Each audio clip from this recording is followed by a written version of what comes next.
नमस्कार, मैं Shivam Shukla, Delhi crime press reporter. आज कुछ ऐसी घटना हमारे सामने आई है जो परिवार से जुड़ी स्थितियां शायद हर 10वें घर में 2 या 3 घर में समस्याएं रहती हैं। तो आज समस्या ऐसी आई कि एक लड़की मिली आनंद विहार पर, जो कि सुसाइड करने की कोशिश कर रही थी। क्योंकि हमारे एनजीओ की मैडम है मीनू जी, तो वो उनसे मिली और उनको हमारे जो दिल्ली क्राइम का ऑफिस है वहाँ लेकर आई, ताकि उनकी जो समस्या है उसका सॉल्यूशन कुछ निकाल सकें। तो आइए मैं जानता हूँ कि पूरी क्या बात है, क्यों सुसाइड करना चाह रही थी वो मैडम, कैसे उनकी हेल्प करना चाह रही थी और आगे की क्या प्लानिंग है उनकी इसके लिए, केस के लिए। तो आइए मैम मिलते हैं। नमस्कार मैडम। नमस्कार सर। तो मैम क्या समस्या रही उनकी, कहाँ जो लड़की है वो कहाँ मिली और क्या समस्या रही? मैं अपने ऑफिस विजिट से आनंद विहार बस अड्डे के पास में जा रही थी, तो ये लड़की बड़ी ही बुरी हालत के अंदर वहाँ सुसाइड करने की कोशिश कर रही थी। जो फुटवेयर जाता है ऊपर से, उसके ऊपर से ये कूदने की कोशिश कर रही थी। मैंने इसे बड़ी मुश्किल से वहाँ रोका, किसी तरीके से इसे रोक रहा के। वहाँ पब्लिक भी बहुत इकट्ठी हो गई थी। इसे समझा के इसे अपनी गाड़ी में बैठाया। जब गाड़ी में मैं इसे यहाँ तक लेके आई तो ये लड़की थोड़ा सा, इसका बीपी हो रहा था बहुत ही ज़्यादा, मतलब मेंटली बहुत डिस्टर्ब हुई हुई थी और बहुत बुरी तरीके से ज़ोर ज़ोर से ये रो रही थी कि मुझे छोड़ दो, मुझे मरना है, मुझे छोड़ दो, मरना है। तो पति पत्नी के विवाद में कहीं ना कहीं दिक्कतें, कहीं ना कहीं लड़की को भी बहुत सारी चीज़ों से निकल के आना पड़ता है। तो मैं अभी इस मैटर पर, जो लड़की है जो सुसाइड का अटैम्प्ट करने की कोशिश कर रही थी, तो मैं उसी की जुबानी सुनना चाहता हूँ कि आखिर ऐसी क्या समस्या आ गई थी कि ये जो कदम था उठाने की कोशिश की। मैम क्या ज़रूरत पड़ी मैम, आप मैडम कैसे मिली और क्या ज़रूरत पड़ी कि आपको सुसाइड करने की कोशिश की आपने? मैं ससुराल वालों से परेशान थी क्योंकि वहाँ पे टॉर्चर किया जा रहा था, मुझे हर चीज़ पे दबाव डाला जा रहा था, मेरे दहेज की मांग थी, तो इसलिए ये कदम उठाना पड़ गया। और इसके लिए मैंने शिकायत करी थी। घर वालों पे इतना बजट नहीं था जो हर मांग पूरी कर सकते थे। घर वालों का ये था कि वहीं पे रह ले, जैसा है तैसा है कर ले। इसी वजह से मेरी मम्मी ने भी मुझ पर हाथ उठा दिया था। मेरे पास किसी का सपोर्ट नहीं था, ना ससुराल वालों का, ना पति का, ना मेरे घर वालों का। तो उस टाइम पे मुझे कुछ समझ में नहीं आया था, मैंने इसलिए कदम उठाया। यही अच्छा लगा था इस टाइम पे, यही था। फिर वहाँ पे जब मैं सुसाइड करने गई थी आनंद के बिहार के फ्लावर पे, तो वहाँ पे मुझे मीनू मैम मिली थी। वो मुझे यहाँ पर लेकर आई। जब वो मुझे यहाँ पर लेकर आई थी, मुझे होश नहीं था कि मैं कहाँ थी कहाँ नहीं। उन्होंने मेरा ट्रीटमेंट करवाया। उसके बाद जब मुझे थोड़ा होश आया था, जब मैंने मैम को सारी बात अपनी बताई, उन्होंने फिर मेरे हस्बैंड को और मेरे घर वालों को बुलाया, उनसे बातचीत करवाई, मेरी काउंसलिंग। अब हमारे बीच में समझौता हो गया, तो मेरे हस्बैंड मुझे ले जाने के लिए तैयार हैं और मैं भी अपनी मर्जी से इनके साथ जाने के लिए तैयार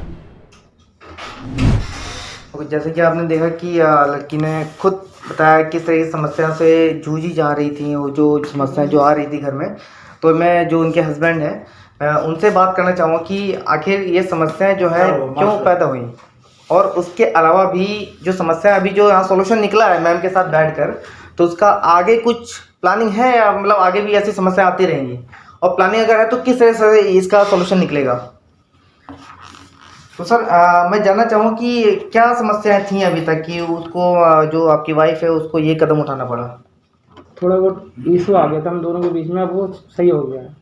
तो अभी क्या प्लानिंग है कि मतलब आगे ये समस्या दोबारा ना है? जैसे कि वो बता रही हैं घर से प्रताड़ित किया जा रहा था, बारह परेशान किया जा रहा था आपके द्वारा या आपके परिवार के द्वारा, तो आगे क्या सोचा आपने, क्या करेंगे कि ये दोबारा दिक्कत ना आए? अब आगे से नहीं आएगी इस चीज़ की। अब क्यों नहीं आएगी?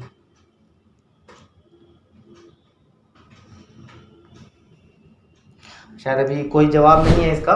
कि माँ है यहाँ पर हमारे पास और इस हमारे ऑफिस में, तो मैं उनसे बात करना चाहूँ कि क्या समस्या, उनको क्या जानकारी मिली वहाँ तक कि जो लड़की को समस्याएं थी, ससुराल से जो परेशानी थी, तो वो सारी चीज़ें उन तक कैसे पहुँची, तो मैं उनसे जानना चाहूँगा।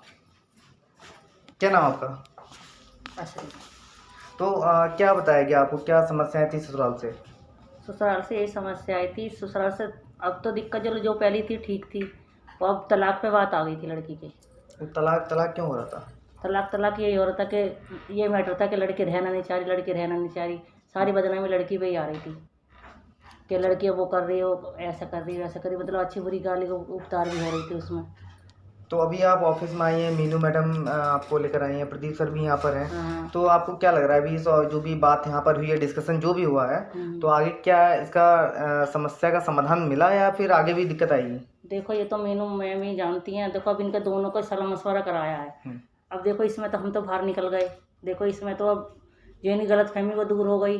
लड़के को तो लगता है हम दोनों आपस में रिलेशन में बहने बहने हैं, तो लड़के को तो लगता है मेरी खाला वो बिगाड़ रही है मेरा कुछ, मतलब अपनी माँ को सिखाती है।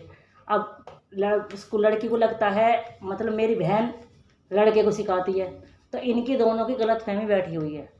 अब ये अपने समझौता सही से करके नहीं चलते दोनों मियाँ बीवी हस्बैंड वाइफ। जैसे एक होता है, अब ये भी अपनी माँ को भी देखे, हम ये नहीं करें माँ को नहीं देखे, उसका भी हक दे इसको भी हक दे, दोनों को बराबर समझे, तो उसको तो आने की है नौबत ही नहीं आने की, ना वो सिखाते रखने का कोई मौका कर रख सकती। हम भी तो यही बोलेंगे थोड़ा बहुत, अगर जो थोड़ी बहुत वो भी बच्ची है और चलो खाला इसकी बड़ी है, कोई गलती करी तो सब वो दरगुजर करता है। अभी इतनी सी बात, मेरी ननिहाल एक है इनकी बच्चों की, तो अगर शिकायत ननिहाल में पूछती हैं तो फिर ननिहाल से मैं घूम फिर कर यहाँ तक आती है, तो वो कलेश ये बनता और कोई कलेश नहीं है कि उसने ये कह दिया उसने ये कह दिया, यही बात है। जैसे कि मैडम ने बताया कि हस्बैंड और वाइफ की आपस की सामंजस्य से बातें आपस की लड़ाई स्थिति ज़्यादा नहीं हो कम पाता है, उनका कम्युनिकेशन आपस में नहीं बन पा रहा है, जिसकी वजह से समस्याएं पैदा हो रही हैं।